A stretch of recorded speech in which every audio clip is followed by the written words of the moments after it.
Hello, I'm Evan Brand, certified functional medicine practitioner and board certified holistic nutritionist. Let's talk about these new Apple EarPods. Now, as you know, back in 2009, LeBron James, famous basketball player, ended up with a tumor of his salivary gland. Now, can we suggest that possibly his cell phone use gave him that tumor? Highly probable. Let's look at a couple different studies here that link heavy cell phone use to various types of cancers.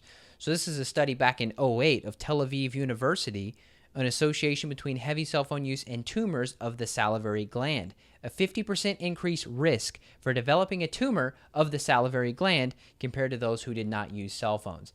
I have all the links below if you care to actually read and dig into the research. Here's another study here that suggests that long-term exposure to the microwaves, which is what is emitted, microwave radiation from cell phones, may lead to an increased risk of brain tumors.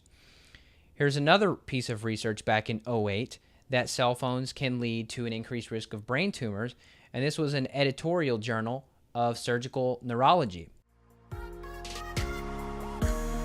They have been made possible with the development of the new Apple-designed W1 chip.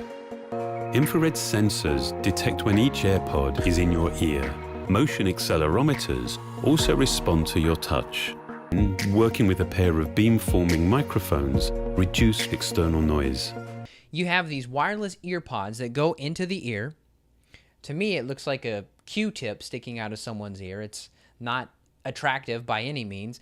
And inside of these, you have a wireless chip. You have accelerometers, you have these dual optical sensors, you have a microphone, you have a battery, you have an antenna, and another microphone, all within about an inch of your ear canal. Now, granted, you have the vagus nerve, which is in this area. You have the same salivary gland. It's not far off by any stretch of the imagination. And not to mention, what do you have in between these two that are going to be transmitting wireless signal to one another to stay connected to the phone? You have a brain. So I don't want 5, 10, 15, 20 years later down the road for us to realize, wow, look at all these people that used wireless television.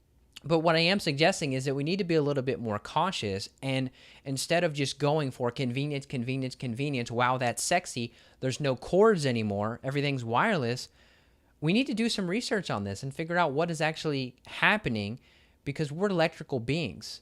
Your heart, your central nervous system, we are run by electrical circuits, if you will. So if we're bringing in non-native, man-made electromagnetic frequencies and electromagnetic pollution to our nervous systems, what is that doing to ourselves? Stay tuned to my YouTube channel. There's going to be another video up tomorrow about some more resources that you can read about that show the link between cell phone use and wireless technology and how that impacts your health, and how the FCC and the FDA and all of our government agencies have completely shoved this under the rug. And if you look back at some of the stories about how this happened in the early 1970s, getting wireless cell phone technology into the masses, you're going to be shocked. This is Evan Brand. I'll talk with you soon. Take care. Bye-bye.